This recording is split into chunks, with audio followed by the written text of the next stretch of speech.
Sana hindi na maulit. So that this will not happen again.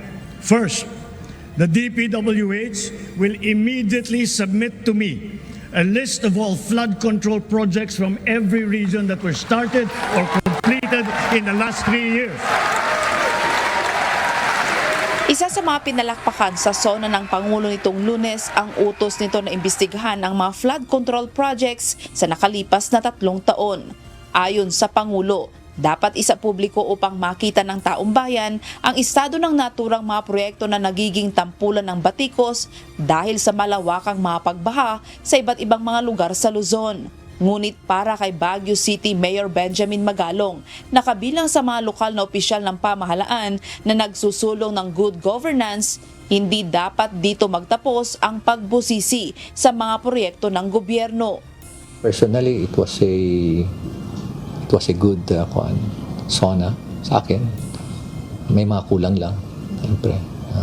Tulad ng binanggit niya na flood control, marami pa ng proyekto na dapat kasali dun sa dapat banggitin niya na talagang graft and crop ridden. Tulad ng mga road opening, asphalt overlay, yung hindi lang flood control. Meron pa yung mga solar lights, yung mga cat's eye na yan, yung mga rock netting projects, mga safety barriers, at marami pa. Napakarami pa na mga nangyari na corruption sa mga projects. Ayon sa alkalde, may organisado at sistematikong katiwalian sa mga proyekto ng pamahalaan kung saan may sabwatan umano sa pagitan ng mga kontratista at ahensyang nangangasiwa ng bidding. At maging ang mga mambabatas na nakikiporsyento umano sa mga proyekto.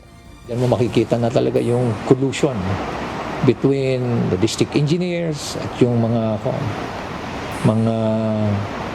natin, itong mga mambabatas. Bawat project yan, may porsyento sila. Hindi lang yan, may mga favored na mga contractor pa yan. Karamihan ng mga favored contractor, sila din, yung mga politician din, kasi sila na yung contractor, sila pa yung supplier. Pero napansin mo, nung nagsalita siya na mahiya na kayo, nagulat ka dun sa reaction nila, di ba? Nagpalakpakan sila. Palakpakan sila, kumiyaw pa sila, nagsisigawan pa, di ba? Tuwan-tuwa.